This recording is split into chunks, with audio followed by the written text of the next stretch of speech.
Welcome to Elevate. Every community needs champions with vision and grit. Today we engage with those who are creating value wherever they go in the state. Hello and welcome to another episode of Elevate, a Women's Leadership Institute podcast. My name is Patty Cook and I am here with the endearing Dr. Deonne Johnson, speaker, author, and coach. Thank you for coming. Oh, thank you for having me, Patty. It's a pleasure to be here. We have circled around each other for a long time, so I'm glad that we have got this on the books and we could have a conversation today. Yes, thank you. Yeah. So I would love you to introduce yourself and also share with our audience something personal about you. Like we've had, national yo-yo champions. We've had backup dancers to Kiss. We've had people who love to camp with their kids. Like just something about you to give a heart to the face. Okay, I love that. Well, as you said, my name's Deonne Johnson. Yes. Pleasure to be here. And a little bit about me, or I think I want to start with that interesting fact, is I'm always learning new things. Sure. And just recently, actually yesterday was my first official started voice lessons because I always wanted to do them as a high schooler, and my daughter's been doing them for the last year. And I thought, I'm not too old to learn something new. Is it like singing or acting voice or singing? Yes, okay. Singing. And I've also done belly dancing classes last year. That's awesome. Yes. I would rather sing instead of belly dance. Very cool. But you asked for me to also share a little bit about myself and what I do. Yeah. So I left my corporate role about a year ago to launch my own business to coach other women on how do they create their one wild and precious life. Yes. I love that Mary Oliver quote. So I have online courses. I'm working on a workbook. I do speaking engagements, as you're well aware. Yes. Retreats. I have a retreat coming up to Kenya in June. So lots of opportunities to connect with me in different ways. Okay, perfect. And I feel like we should also maybe pivot into your humanitarian work. Sure. You mentioned your retreat in Kenya. Do you want to talk about that now too? Sure. Okay. So I went on my first choice humanitarian expedition in December of 2012, and my heart was forever changed. I was going through a really challenging time, and that experience really helped shift my perspective. Things that I thought were really important. Like, you know what? I have clean water. I have access to medical. My kids can get an education. I get to choose to be happy. And so many of these people in these other countries are still happy, even though they don't have all of the things that we just take for granted. So after that experience, I remember leaning over to the expedition leader and saying, how do I do what you do? That was amazing. Oh, that's a great question. Yes. And he said, you'd be an excellent expedition leader. So I've been leading 1 or 2 trips a year for the last 12 years. It's awesome. Yeah. Do you have one of those coming up this year? I have a private one that's to Kenya in June, and then a public one to Peru in August. Okay, very cool. And we'll put that in the show notes if people are interested in choice. Yeah, I'll send you some links. Perfect. Okay, so let's start off with how we connected, because I love this story. It's so serendipitous. Yes. You have been around WLI for a couple of years now, so you just want to share, how you came to WLI, what you've done with us. Yes. We'll get into that. Okay. So I was director of people and culture at Instructure. Yes. Troy Anderson had moved to the VP role, and so I was his replacement. And so he invited Pat Jones to come in to Instructure to make sure that Instructure could keep launching Women's Leadership Institute. We had a great space at the time. And I remember being so intimidated by her resume, right? Yes. But then when you meet her in person, you're like, and you're such a good human. Like she just radiates grace and humility and goodness. And I think I might have said in that first meeting that I want to be like you when I grow up, which, I mean, I am pretty grown up, but also. I think most of us do, yes. Right? Yeah. So in that meeting, I asked her, in addition to talking about hosting WLI at Instructure, I said, would you give a session for us at our annual professional development event, which was Base Camp? So I was so honored for her to say yes. And she brought all of the goodness that she does, especially about gender and understanding how a balanced leadership team and balanced between the female and the male leadership, how that really strengthens your organization. Yeah. So that was a powerful first connection. And then I love our most recent, Yeah. right? Yeah. And I feel like it's even worth talking about how we ended up at the location Yeah. for. I think that's part of it too. Sure. So it's so funny, like the stories of like how it all came back, right? There's like all these synchronicities that have led up Sometimes things just to align and today. you're like, oh, okay. Yes. The universe has me taken care of. I'll just sit back for a little bit. Yeah. Yes. Mm-hmm. So when I was director of people and culture, Melissa Lobel shared a story that she had heard about Traeger and the level of customer service that this one Yes. representative delivered, which Okay. if you're interested in that, that's like, you can find that on Google. And it really stuck with me. And I thought, how can we bring that level of attention and Sure. care, not only to our customers, but in that role, I was like, Internally. yes. Yes. How do we make sure that our employees feel loved, supported, they have a path, they know they're taken care of? So that was my goal, was to bring that energy. Well, then fast forward probably like 2 years later, and I'm in Nepal, and Jeremy and Kristen Andrus are there with their family. And Jeremy and I are walking down this Like on the same road. Well, I mean, they were on a choice humanitarian trip with one that I was leading. Yep. Thanks for that clarification. So Jeremy and I are walking on this like dirt path, going to literally dig trenches to bring clean water to these people, right? And I'm like, I want to share this story with him, that he knows that this ripple effect from this one human at his organization has had an impact. Yes. So I share that story with him, and that, amongst other things, I felt pretty connected to Traeger as an organization and knew their philosophy. So when Instructure scaled back their real estate, and that it wasn't an option to host Women's Leadership Institute any longer. Career development series. Yep. So I thought, Traeger has this beautiful space, headquarters. Like, how beautiful would that be?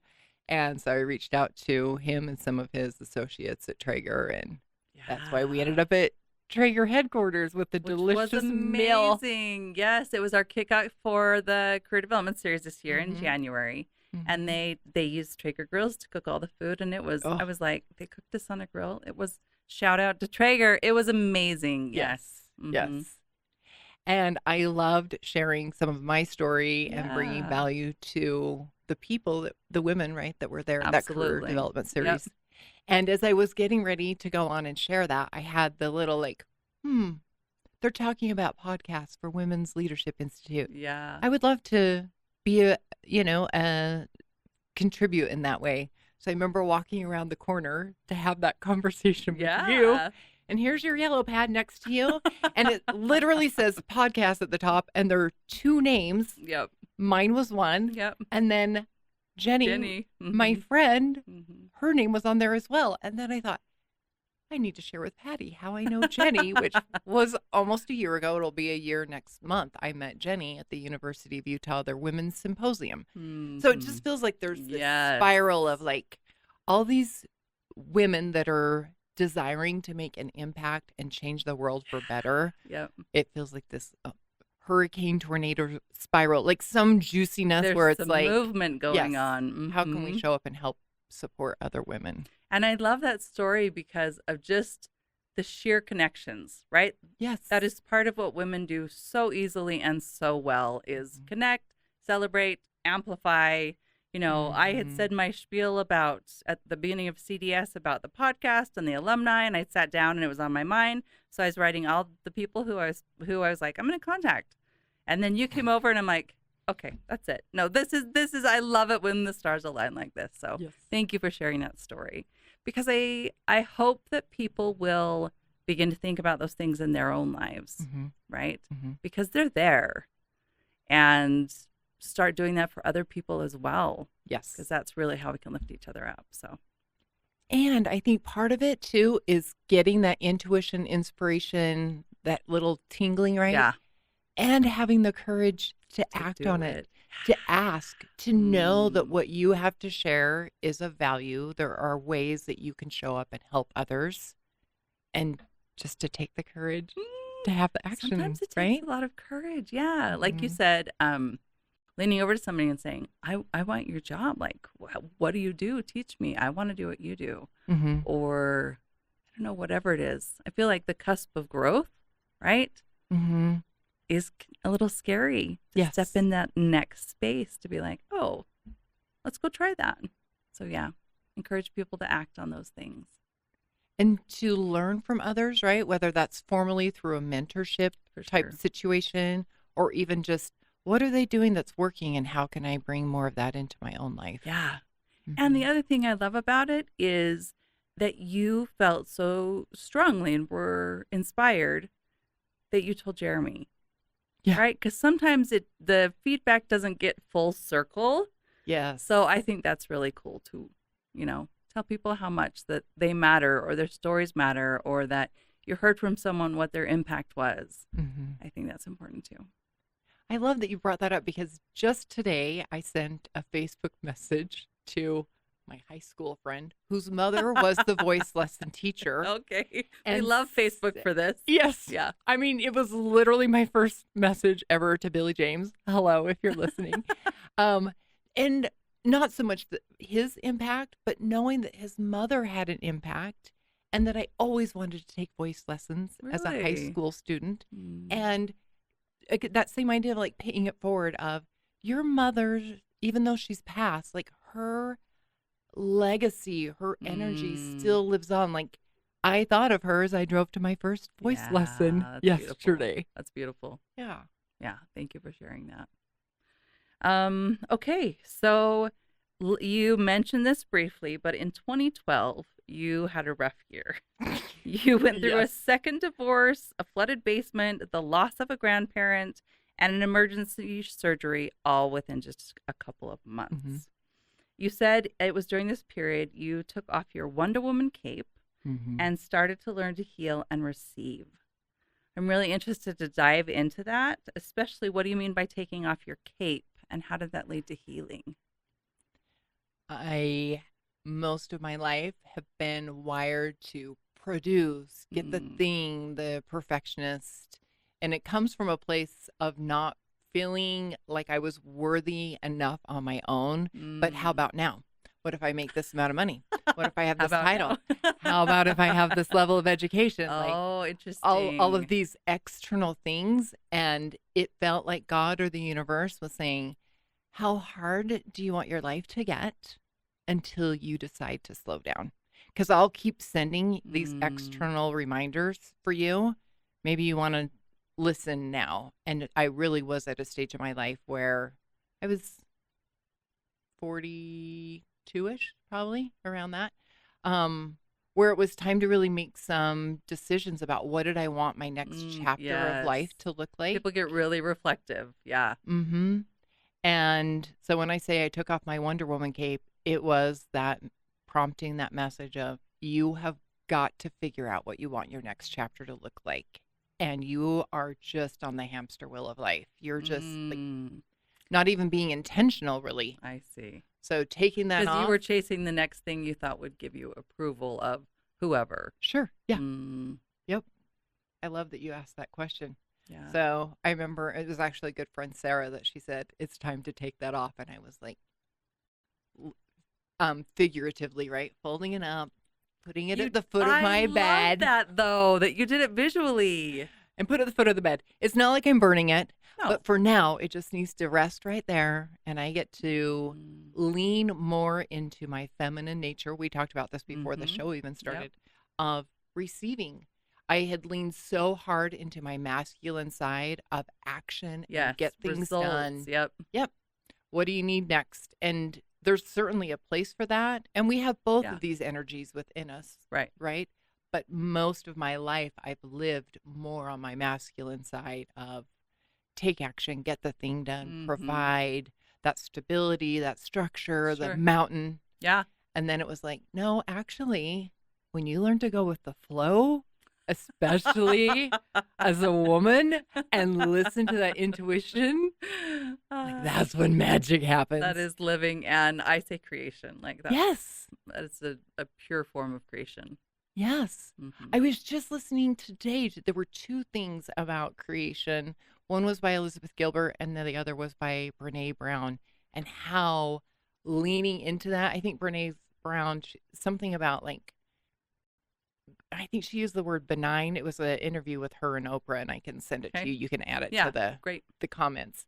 But it was a reminder for me of how that is so much a part of who we are as humans to create.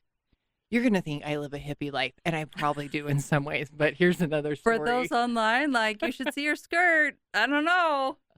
It is a fun skirt today. It is a fun skirt today. But I've also picked up watercoloring as a way of just the messiness of art, and especially watercolor. And the creation, the creativity, And when I have a more regular practice with whatever that creative form is, then it feels like, okay, now you know the inspired action to take. And so it helps me find that flow of doing the thing, but also what is the right thing for me to do. Okay, so let me ask you this question, because I have noticed I'm very similar. Like I dwell in like results and what's the next thing. That's really important, right? But I've also noticed that when I can unplug and I put the music on in my house, I got to move my body. I got to dance, I just got to like get in touch with whatever's going on inside me. And then I can sit down and just create. It just comes. Yes. So my question is, how do you pair those as a professional woman and having that kind of creativity and flow in your life? And is this perhaps why so many women leave corporate America to start their own businesses? What are your thoughts on that? Coming from the background, right, of learning and development and employee engagement and KPIs and metrics and data and blah, blah, blah, blah. Which are all needed, but it's like the life isn't always in it. Yes. So I think I personally swung too far into that headspace. And I love that you turn the music on and you dance, because that brings an element of joy, not only to you, but I would imagine the energy of your entire household shifts when you're like, Mom's having fun. We're going to make some dinner. I'm like, you can dance or not, but no judgment. Like, this is a judge-free zone. I'm sure my kids would judge. Yeah. They would laugh and it would be fine, because I definitely have I can't dance super well. Belly dancing.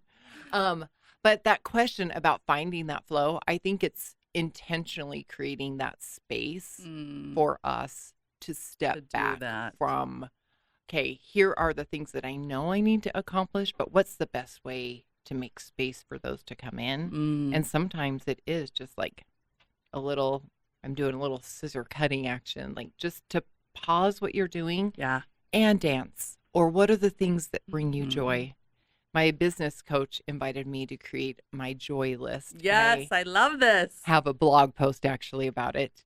And it was we should give her a shout out. Tiffany Peterson. Hello. I love that woman. But it was so fun to create. I probably had 100 things on there. And wait, okay. So was it hard to start? Yes. Yeah.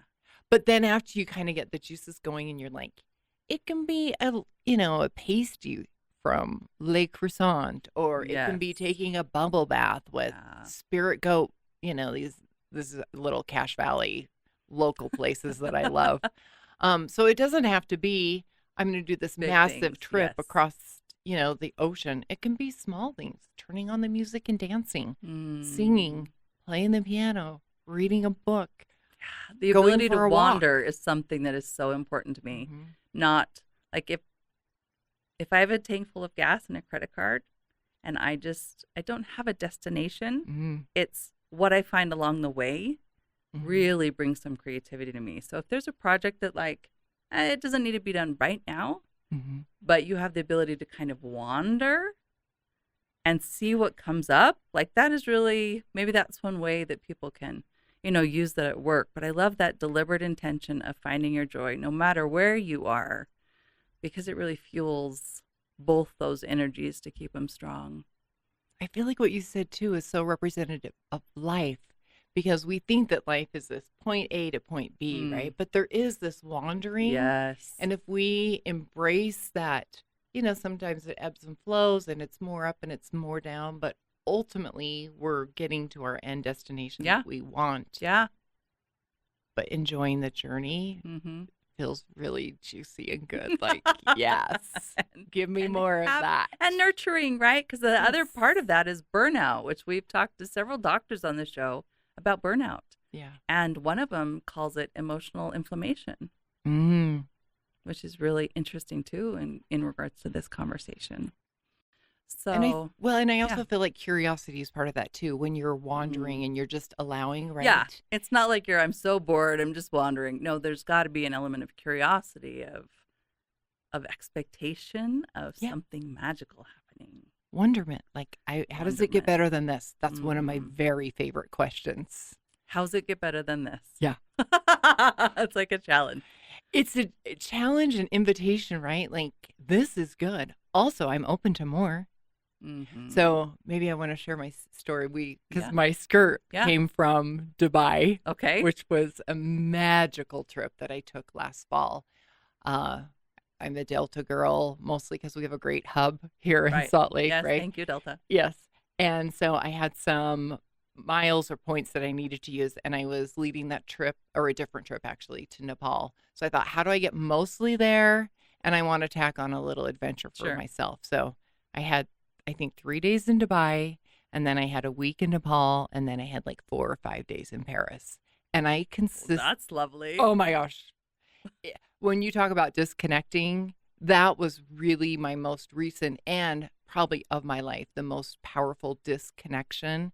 And I came home literally with pure magic. You know, I wrote a children's book. No. Oh my gosh! No, that's why we have guests, so we can learn all these things. It's 90% done with the logistics, but then I'm learning there's this whole other, like, who's on your launch team and marketing and blah, blah, blah. Sure. And it will happen. I'm enjoying the flow. Yeah. But on that trip, I consistently asked myself, how does it get better than this? And my one small story, there were a lot, but I had most of my big things, like I was going to go to the Louvre and the traditional classic Paris, but I didn't have a ticket to the Arc de Triomphe. And there was one day where I thought, I'm like 15-20 minute walk. Like, I'm going to go see what that's like. Yeah. I would love to see it at sunset. Sunset was approaching, and I got to the location and I saw the line to get in. And I was like, I'm still it'll be fine. I'll get there by the sunset. And then I saw the line to buy the tickets, which was like 200 people deep. And I'm like, but I'm still feeling it. Like, so I stood in line. As I got to the end of the line, there was a guy with a couple of people that walked by, and he said, are you by yourself? Because I have one ticket if you want to just bypass this line of 200 people. You're like, do I? I was like, how does it get better than this? Like, he had a bonus ticket, handed it to me. Yeah. I was able to see the sunset. Like, I love that invitation. That's a great question for people to write down. How does it get better than this? Get better than this? With gratitude, right? Like, it's not like, give me. It's more, life is magical, like and you said, I'm loving it. One thing that Pat says all the time that I have come to just love is the concept of you have to show up. Right? If you would have been like, I don't have a ticket, I'm not going to go tonight, then you would have missed it. Yeah. Like, show up, even if it's uncertain, even if you don't know, because if you're not there, then the magic can't find you. So, yeah. And it sends a message to ourselves that we're worthy too. Like, that was a couple of weeks ago in a yoga class. I was kind of debating whether I wanted to go. It was just one of those days. And being on the mat and recognizing like I was showing up for myself and what I needed was such validation of, you're on the right path, you're doing the right things, you're showing up for yourself. You're doing the things today that your future self is going to say, thank you for taking care of your past that self body. Might have been like, what are you doing there? We've got things to do. Yes. And really, it seems like what we're talking about is a general overarching theme is alignment, right? Really aligning who you are and what you value with your output. Yes. Yeah. In our next chapter series, these women who are beginning in the pipeline, maybe they've been at home with kids, maybe they've just been out of the workforce a while, taking care of a parent, whatever it is. We ask them, 'If you could do anything, what would you do? Because we get so used to doing everything for everybody at any time, Mm-hmm. but that doesn't mean that that's what we want to Yes. do. So just kind of creating space to think about that. Where do I really find my joy? Of course, I find joy in doing this, this, and this, and I can do Mm-hmm. that. But really, where do I plug in the most? That self-awareness, I think, is imperative for women. And it might give people like a little breadcrumb or a little gold nugget of this is something you don't have to do it full time, but maybe it's Right. something Absolutely. that could bring more joy into your Yep. life. To explore, to be curious about. Yes. Yep. Absolutely. There's the book, The Artist's Way by Yes. Julie Cameron, Yep. and that's one of her invitations. Yeah, I love that. And so I started it in January, and one of her invitations is to think of 3 careers or people that you would have wanted to do or be when you were 16. And so Diana Krall was one of Yeah. mine. And that's Wait, the singer, right? yes. Yeah. Oh, you're like, of course, the singer. And Okay. that's what inspired me that day to reach out to my No, voice to teacher start and say, singing. do you have openings? Mm, I'm never going to be like Diana Krall as a career, right? But I can But it makes you happy. add a little bit more of that to my life. Yeah. And then another one that was super interesting to me was an architect. Hmm. And I was like, what is that about? And it wasn't so much that I want the blueprint and like that side, but Yeah. the idea of having the vision and Yeah. creation and the reminder I don't have to do it all by myself, because an architect doesn't just draft the plans and then make the bricks and then Right. build the cathedral Right. and the stained glass. Like, no, the idea of I can have the vision and invite others along the way to create this, co-create this Yeah. beautiful thing. I don't know what it is yet, Yeah. but it was interesting to have that connection from that's what being an architect really is all about. And that's so opposite of like, in regards to like power, being territorial or saying, no, this is mine, that's yours. Like the ability to co-create something that is still forming. It's just really, I love that. Makes me happy. That's a happy space. Yes. Okay, so let's pivot to this. So you've been in corporate America. You've worked with Women International through your service and with Choice Humanitarian, and now you're coaching women.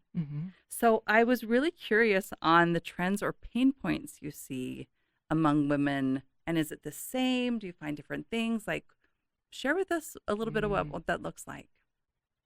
Yeah, as you're bringing that up, I've been fortunate to coach women internationally. And one of my very favorite people, I think it's fine to say her name too, is Vasiti. Okay. She's from Fiji. And so she was with a different nonprofit organization. And I love this structure of this, I can't remember the name of the organization right now, something Oceana. I'll put it in the chat so you can add it. But Okay. so I hosted her in Cache Valley of all places. It was so okay. interesting. And she was doing an internship for instructor with instructional design. So she was working at a university in Fiji. And this nonprofit that's based out of DC Okay. will bring different cohorts of people, Yeah. bring them to the U.S. They're here for 6 weeks with the idea that they're getting infused. Yes. How do you, whether it's business practices or instructional design, or there was a guy doing water treatment. So they get that experience, but then they go back to their country of That's origin cool. and take that with them. And then sometimes I was able to go and visit her in Fiji. Sure. And then I talked to a couple of different universities there and a women's group. So when you say the pain points that I'm seeing globally, we for sure have pain points within the U.S., but they're not unique to us. The idea of she just had a baby, I don't know, maybe 5 or 6 months ago, and the limited family leave that she was allowed to take and the reduction of her finances, right? And she's got 4, I think this is baby number 4. Like it's painful. And so when I look at my own, you sent these questions to me a few days ago, when I reflected back on the challenges that women specifically feel. Yeah. And I can speak for sure to my own experience of having kids. So you're delayed getting into climbing the corporate ladder. Yep. And oddly enough, getting a PhD. So if you think about it, even though there's those credentials there was also 5-6 years where I wasn't climbing the corporate ladder. Yep. And Which then matters. it Yep. does matter. Mhm. And then you layer in that I was remote my entire time. And that's super interesting Yes, too, it because is. when you don't have that visibility, Yep. like you're still doing the work, you're still Sometimes you have to be in the room. yeah, Yep. and invite yourself to the table. Yep. And so I had hopes that I would climb the corporate ladder quicker and in a more visible way for a little while. And then I realized, and Tiffany's the one that uses this phrase, which I love. She said, "You climbed the corporate ladder and then realized it wasn't on the right wall." Yes. And I was like, and it gets to be okay. Like, it doesn't mean that I need to keep climbing just because I've been doing it for X number of years. Like, but it feels like that sometimes. It does. And I think that comes from more of a scarcity mindset too, which then it's, for me, that reminder that your outside world is often a reflection of your inside world. Sure. And going back to my experience from 12 or 13 years ago, like I knew I didn't like my life in that moment. Yeah. You already said all the trauma that was happening, and there's even career-wise, I wasn't really sure where I wanted to go or what I wanted to do. And so I buckled down hard on the internal work.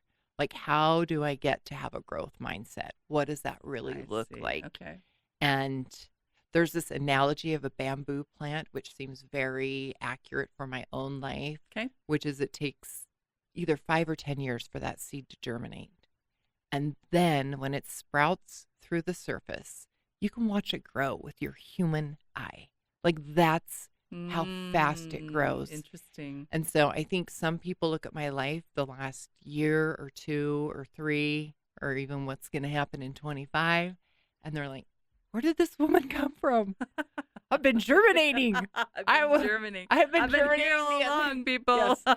But doing that internal work, and there's no real way to measure that or to see that from the outside. Yeah. But now it feels like, oh, all of that work that I've done, I get to bring more of that awareness and that blueprint so that other people can do the same. How do you cultivate a growth mindset? I love that. One thing I remember that Tiffany Peterson taught me in regards to this, especially leadership, is if you're at a level and you want to move up to a level, be promoted to another level, she said, like, get more sleep. Start exercising more, right? Because you're currently at capacity, and if you want more capacity, you've got to do the internal work first. Yes. To create room for all that new experience, responsibility, whatever that might look like. And I just thought, wow, that reminds me of your bamboo a lot, right? Germinating, preparing, and then growth. Do you know he used to be at Google, and I won't get his name right, Mogot something? I saw a little short reel from him recently, and he talked about stress. And if you have a ton of stress that's coming onto a wooden pencil, it's going to collapse. Okay. But if the same amount of stress is coming onto this steel beam platform, nothing's going to happen because that steel beam is strong. You've invested in sleep. You've invested in exercising. So it's the same amount of stress, right? Yep. But if you're built up to endure it, the things that stressed me out when I was 16 or 20, peanuts, because I'm stronger. I'm a steel beam, I love right? That. 15 years when I was 15, I was a wooden pencil. Like, I would have crushed under what I've got going on now. Yeah, that's a great way to say it. I love that. Okay, so let's talk about many women are in their professional lives are in flux. Many women are just in flux in general, right? All the seasons, all the cyclical things, like we're just in flux.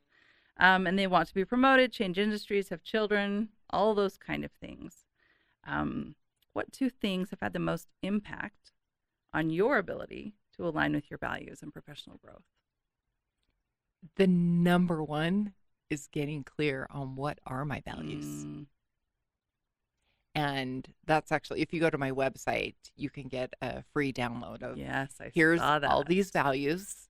And when you can really pick the top 3, and then you can look at whether it's your bank statement, your credit card statement, the cash in your wallet, and say, am I spending money that are aligned with my value? Okay. And then look at your calendar. Am I spending my time on things that I value? So adventure has been a huge value of mine for a very long time because of the growth that it gives. Sure. So am I spending money? Am I spending time on that? And impact. Actually, I was thinking about this as I was driving down here today because I came from Cache Valley, for people that don't know. So I spent 2 hours driving here one way. Thank you so much. Because I desire to have an impact for the better. And I felt like this conversation would be of value. And I know Women's Leadership Institute has a huge impact on women throughout the state. Yeah. And that ripple. So those are 2 of my values. And having that conversation not only internally with you, but also with your kids, with your partner. What do they value? Helps you understand, the reason they're going to the gym is because health is one of their primary values. Right. Or they're spending money on going to the gym or buying a new bicycle, Whatever. right? Yeah. And there could be a point of conflict, but coming at it with that curiosity and understanding, Deonne needs an adventure because that's how she's wired. Yes. And how much more supportive is it giving you something that you actually need and want? Yes. Yeah, I love that. And then I come back and I'm relaxed and I'm reconnected to who I am and grounded and creative and happier. Yeah. Like everybody wants to be around that version of Deonne versus the other one that's, I can't do it. So I would say that's the number one is getting clear. You're on your values. What are your values? Have you found that that's easy for most people? No. Why do you think that is? Because so many things are important. And if everything's important, nothing's important. Oh, I hate that quote. And there's a lot of truth to it. Because can you say that you value 29 things? Well, yes. But then you've got 29 but not really deeply competing values. So to look at a list of 60-ish and say, I'm going to narrow it down to my top 3. It's like, well, gratitude's important too. Well, so is service. Yes. But so's impact. I can see that. Yeah, but what if you have to pick your top 3 for today? And, and or for the next the next month, or maybe they're your values for your year. And I think about that with a company too. If you have a company that has, here's our top 12 values. Yep. Employees are going to be like, I can't memorize those. I can't implement those. Yes. But if you say, here's our top 3 or our top 5. Yep. And how are we demonstrating those? There's a lot 100%. Of company principles that mirror the work that we could be doing in our own individual lives, right? Yes. Like we should know our mission. We should know our values. We should have a vision for our life. And we should know where we're going. So that was my second part to that question is you have to know your values. And then where do you want to go? It's like that Alice in Wonderland, right? Where she's like, which is the right road? Right. And I think the rabbit says, well, where do you want to go? Yeah. I don't know. The Cheshire Cat. Yeah. Where do you want to go? The cat. Yeah. It's like, well, it doesn't matter if you don't know. So getting clear on what you want is so, it's so critical, but that has like something attached to it. It's more like an invitation. Like when you get curious and think about, maybe you wanted to be an architect. Maybe you wanted to be Diana Krall. Like, what are these little breadcrumbs of life? If that as you look back, you can say, oh, that's a little piece of the equation that brings me joy. How can I bring more joy into my life? Interesting. I love the idea of breadcrumbs of life. I was at lunch with a friend the other day, and they said, what did you want to do when you were a little girl? And I said, be a Broadway star. Like I had my, my brush. I was in the mirror. I'd sing and I'd dance. And, in this conversation, I'm like, I could do that. Yes. I don't know if I'm going to be a Broadway star, but I could go check out my local theater and try out for something. Yes. Because, that is a thread that I left because I picked up other things, but my guess is it still would bring me a lot of joy. Yeah. I love that Pat is taking drum lessons. Right? Oh, she's always learning, which is so cool. Yes. Yeah. And I also love at her age and stage of life, which she tells people that she's 75. I'm like, I guess I can share that number here too.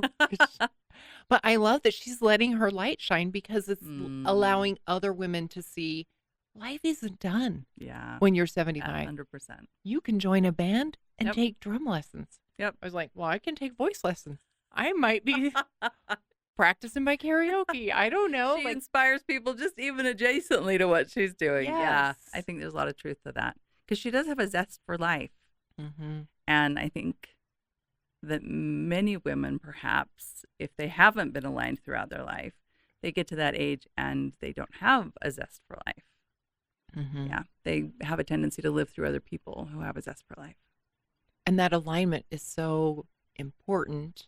And I think understanding your values and seeing if you are living in alignment with your values, then it feels like it takes the pressure off because you're aware that you're spending your resources in ways that matter to you. And nobody knows what that is except you. Which is why you have to do it. Yeah. Giving yourself that space to be curious. Like, I don't need to think that XYZ is important just because my community or my parents or my kids or my partner, like, no. And I don't think that there's necessarily any bad value out there. It's just what matters to you. And I think the thing that I've seen women resist when we, because part of leadership is self-awareness. 100%. Right? Emotional IQ, all those kind of things. And so that's something we teach in all of our programs. But I think some of the resistance is you have to make a choice. And you have to own the choice. Yeah. For the time being. For the time being, you have to give yourself permission to have something that perhaps everyone around you doesn't want, or that's not how they spend their commodity or, their resources. So it's a really interesting topic, and I think it impacts people a lot. I remember it's important. I can't remember who the interviewer was, but this student was feeling bad that they chose Harvard over Stanford or vice versa. And the reality is there's no guarantee that making a different choice would have produced any different results. Yeah. Yep. Right? And so I think honoring our decisions, like we did the best that we could in that moment, and you're not stuck. You and I both have kids that are in high school, right? Yep. And so both of my kids are feeling so much pressure and anxiety of like, where do I go? What do I study? And I've tried to alleviate that pressure and say, try it. Just because you say you want to be a special ed teacher in Alaska, which is my 17-year-old son right now. Which could be awesome. Could be awesome. And also do it for a year or 5 or 10. And then you can pivot. And if it doesn't work, yes. Mm-hmm. Because I think too often we put this pressure of this is your decision and you're stuck for the next 50 years with this one decision. And you have no idea how it's going to turn out. No. Yes. Yeah. So to be flexible and willing to pivot and change. And it's not, I don't like the word failure because it's just another experience. You decided that didn't work for you. Yeah. Or maybe it did work for you, but it doesn't now. Right. And that's okay too. To me, a failure is if you don't learn the lesson. Right? It's like Buddhist, right? Like it's coming back to me again and again until I get up. I'm like, oh wow, what is going on here? Yeah. Yes. Tell me a little bit about you said you have a mentor, but the people who've made a significant difference in your life, right? Mentors, allies, parents. Like, I always love hearing that story of who's inspired you. Yeah. Who would be proud of the Deonne you are right now? Ooh. This is going to be a unique answer, I think. The most proud person is this higher version of myself, like 20 years down the line where she's like, thank you for choosing you and the life that you want finally. Yay! But for sure, a gentleman by the name of Dave Wilson, who was my mentor and my boss when I worked at Interface Computer School. I don't even know if they're in existence. Spokane, Washington. Wow. But that was my career. That was probably like my first big girl job, if you will. I started in admissions, and then, I'm so wired for human connection that these students coming through my office on the more regular, I thought I want a deeper connection. So I started teaching which really aligned perfectly with my love of people and Yeah. my background in computers. So taught people how to get certified in Microsoft products. This is like mid 90s. Access, so straight-laced. PowerPoint. Yes. Oh my gosh. So That's what like you're the days doing of here it, but now. yeah. Mm-hmm. But he saw something in me and Mm. definitely mentored me and invested in me. That quote, "You don't get the best of me until you invest in me," I love. Never heard that. Oh, Okay, say it again. yeah, this is worth writing Yeah. down. You don't get the best of me until you invest in me. Wow, that's powerful. And somebody shared it, ideally, like it was in a dating conversation, that idea of like, Sure. don't give too much until there's reciprocity. But I see that in careers. I see that in the relationship with yourself. I see it with your absolutely. kids and partner. And so my point with him is he really invested in me, and I just blossomed. It was like Mm. somebody sees the good in me. That And is so huge for Mhm. most people. Yeah. Mhm. And Pat's been one. I Mhm. remember our first year at Instructure when I was over the launch of the program. And, Yeah. typically we have an executive. And I said, Yeah. "What executive? Like, I know you've had this one and this one." And she said, "It should be you." And I thought, what? I mean, I am an executive, but also, okay. Yeah, Like, it's a shift in mindset. It is. And Mhm. her seeing that in me, that my story and that my message Mhm. mattered and would help elevate. That's a good There you little line. go. Yep. The women in the room helped Mhm. me to see it in myself. And I Yeah. think that's a beautiful part of this podcast and the work that Yeah. Women's Leadership Institute does, is they see these aspiring leaders or women that are in the career development series, and it's like, I see you. I see the Yeah. goodness in you, and I'm going to help mentor you. I'm going to help you grow. Yep. I'm going to teach you what I've learned. And it's this continual pay it forward. Yes, because so many of them, we want them to speak. We want them to introduce. We want them to participate with us. And so many of them want to give back, Mm-hmm. which is so lovely, because I don't know that it was always like that for women. But these women want to give back and help people up and give space for others. And I just love watching those ripple effects happen. Yes. They are, talk about impact. The ripple effect of this is really amazing to watch. Mm-hmm. Mm-hmm. And it's an honor to be at this stage of life and have learned what I've learned, and to be trusted with that mentorship for others is such a beautiful pay it forward moment, because people have I poured love into that. me. Trust. Yeah. Mhm. And I love being able to help nurture these amazing women that are just a little bit behind me on the journey, but they're on the path. They're on the Yeah. journey. Well, you can find her at drdeonne.com. Patty and I laugh about that. She's like, "Do you want to be addressed as doctor?" I'm like, "No." It's so I catchy. mean, I have it. And the website was available and the socials. So yeah, follow me All the on things. Instagram, Facebook, I love that. yeah, LinkedIn. Okay, so as we wrap up, I have one last question for you, particularly because we work in the state of Utah. Mm-hmm. Like you said, globally, there's always something, right, with Mhm. women that could the gap could be shorter on. What is something Utah is doing really well? And what's something you think we're doing that maybe we could improve upon? I'm going to do the improve upon, Okay. because I want to end on a positive note. Sure.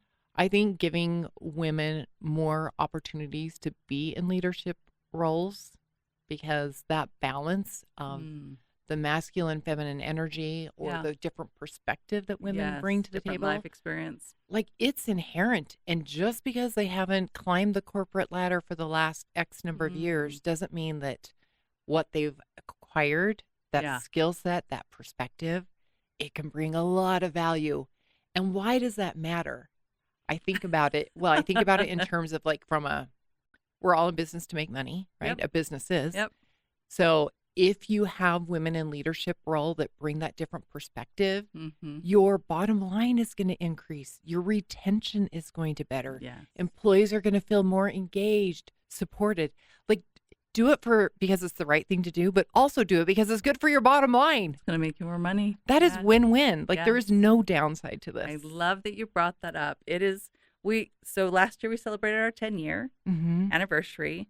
And one thing is we were talking to Elevate Her Challenge companies who really took those principles and took them to heart. Millions of dollars in savings directly back to their bottom line. So just like you were saying, it is a good principle, not just for people retention and making a great culture and making a better product, but it can also make you more profit. Yes. Yeah. Yeah. Yeah. Which is in alignment with the business. Yes. Yes. Oh, goodness. Well, I could talk for hours. You were delightful. Same. Delightful.